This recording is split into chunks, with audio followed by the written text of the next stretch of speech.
एक नौजवान लड़के की पढ़ने पे ध्यान कम था, मन नहीं लगता था, लेकिन वो अपने मैट्रिक में बता रहे थे कि पढ़ाई तो किया, ट्यूशन भी किया, लेकिन फेल हो गए। और एक बार नहीं, दो बार फेल हो गए, मगर फिर भी सिंसियर नहीं हो पाया, पढ़ाई में मन नहीं लगा। मगर दूसरी बार जब फेल हुए ना, तो घर में आए तो पिता ने डांटा नहीं, पिताजी रोने लगे। बेटे को फेल होते हुए देखकर पिता रोने लगे, क्योंकि पिता को अपमान महसूस हो रहा था। वो बेटा जो पिता के डांट से नहीं समझ पाया, पिता के पैसे खर्च करने से नहीं समझ पाया, वो अपने पिता के बहते हुए आंसू से वो इतना प्रेरित हो जाता है कि उसने कसम खा ली कि आज के बाद मैं अपने पिता के सर को झुकने नहीं दूंगा, आज के बाद मैं अपने पिता के आंखों से आंसू बहने नहीं दूंगा। और उसने वो कसम खाई जो मैट्रिक में 2 बार फेल हुआ, लेकिन उसके बाद वो पास करता है, फिर इंटरमीडिएट में फर्स्ट करता है, ग्रेजुएशन में फर्स्ट करता है, और हर बार वो 60% से ज़्यादा लेकर आता है वो बच्चा। यानी प्रेरणा जगी कैसे? वो दर्द महसूस कराने की जो स्थिति है ना, आप भी बताएं अपने बच्चे को, कीमत समझाएं पढ़ाई का। कितनी मुश्किलों से ये पढ़ाई हो रही है। चीन के लोगों ने एक बड़ी सुंदर तरीके से एक नए कल्चर की शुरुआत की है। मुझे लगता है भारत में भी ऐसा होना चाहिए। वहाँ के स्कूलों में एक फिल्म दिखाई जाती है, वीडियो फिल्म। आजकल तो मोबाइल पे, वीडियो पे सारी फिल्में उपलब्ध हैं। बच्चों के स्कूलों में फिल्म दिखाई जाती है, और उस फिल्म में दिखाया क्या जाता है, प्रत्येक बच्चे को उसके पिता, उसकी माता की कहानी वीडियो के रूप में दिखाई जाती है।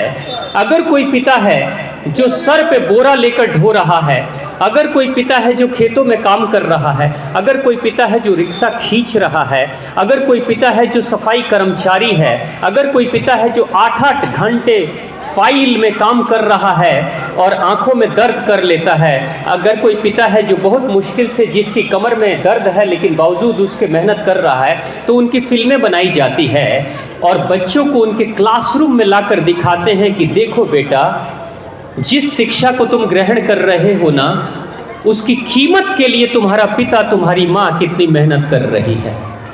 अगर कोई माँ है जो घरों में जाकर मजदूर का काम कर रही है, नौकरानी का काम कर रही है, झाड़ू पोछा का काम कर रही है, तो वो भी दिखाया जाता है।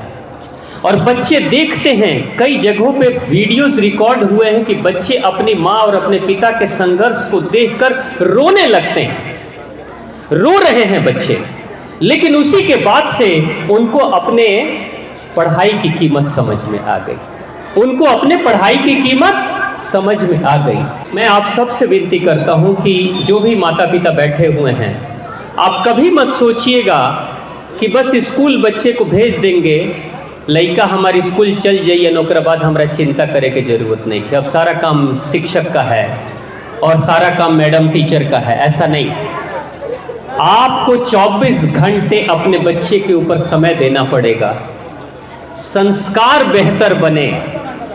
ये स्कूल है जो MGM स्कूल, यहाँ पे किताबी शिक्षा दी जाएगी, संस्कार भी बेहतर बनाने की कोशिश की जाएगी। लेकिन अगर आपका संस्कार घर में गलत मिलेगा, तो वो बच्चा स्कूलों में कितने घंटे रहता है? 6 घंटे, 5 घंटे, बाकी घंटे कहाँ रहेगा? बाकी घंटे तो वो 10 घंटे, 12 घंटे, 18 घंटे आपके साथ रह रहा है ना। आप गंदी जुबान से अगर बात कर रहे हो, गंदी जुबान यानी कि जिह्वा पे, आपके जुबान पे भी अगर गंदे शब्द आ रहे हैं, अपने बच्चों के लिए, अपने लिए, आपस में पति पत्नी झगड़ा कर रहे हैं, अगर किसी भी घर में पति और पत्नी झगड़ा कर रहे हैं, तो मैं लिख कर दे सकता हूं कि आपके बेटे और बेटी का संस्कार बिगड़ना ही बिगड़ना है।